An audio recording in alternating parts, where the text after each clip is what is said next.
সুবহানাল্লাহ ওয়ালহামদুলিল্লাহ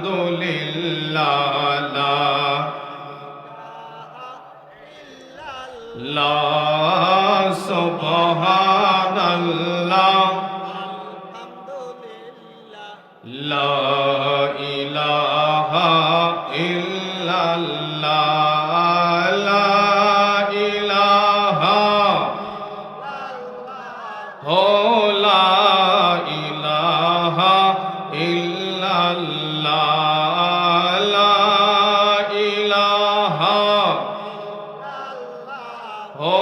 লা ইলাহা ইল্লাল্লাহ সুবহানাল্লাহ ওয়ালহামদুলিল্লাহ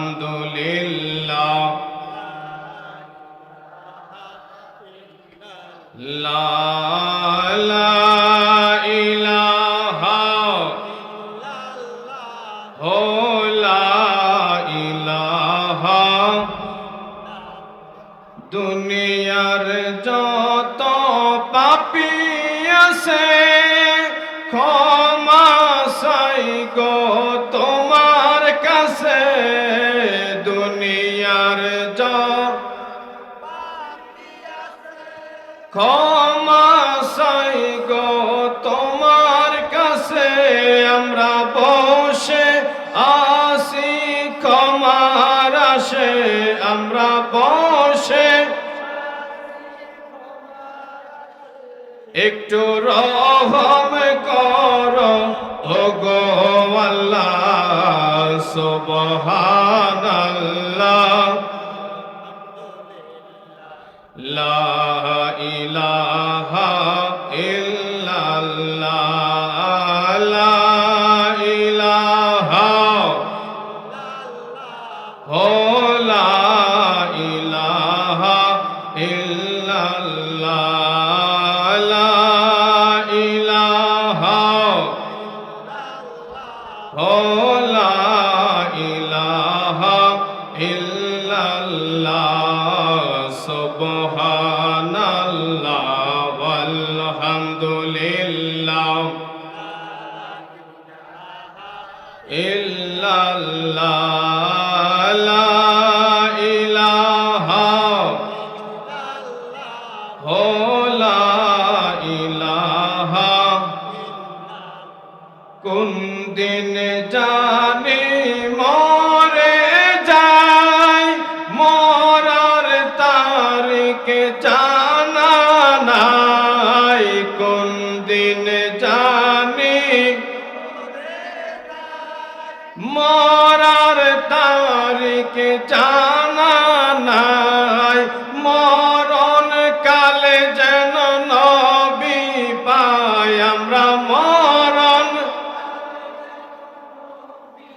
কার কার মরণকালে নবী দরকার আছে হাত তোলে না মরণকালে নবী দরকার আছে কিনা যদি মরণকালে নবী দরকার হয় তাহলে আরো মহব্বত নিয়ে পড়তে হবে মহব্বত নিয়ে পড়লে ইনশাআল্লাহ মরণকালে মরণের সময় আমার নূর নবীজির নূরানি চেহারা আমাদের চোখের সামনে ভাসবে ঠিক কিনা কোন দিন জানি মরে যায় মরার তারিখ জানা নাই মরণ কালে যেন নবী পাই আমরা মরণ কালে একটু দয়া করো ওগো আল্লাহ সুবহানাল্লাহ লা ইলাহা ইল্লাল্লাহ লা ইলাহা লা ইলাহা ইল্লাল্লাহ সুবহানাল্লাহ ওয়ালহামদুলিল্লাহ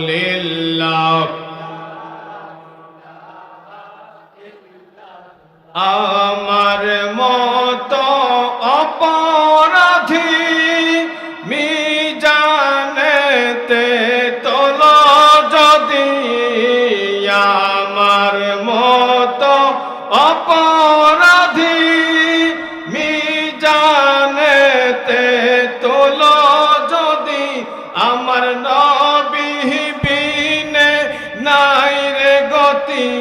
আমার নবী। আচ্ছা বলেন তো, মিজানের পাল্লায় যখন আমাদেরকে উঠাবে, আমাদের আমল নামা উঠাবে, এই সময় আমাদের কোনো এই বিপদের মুহূর্তে নবী ছাড়া কোনো উপায় আছে?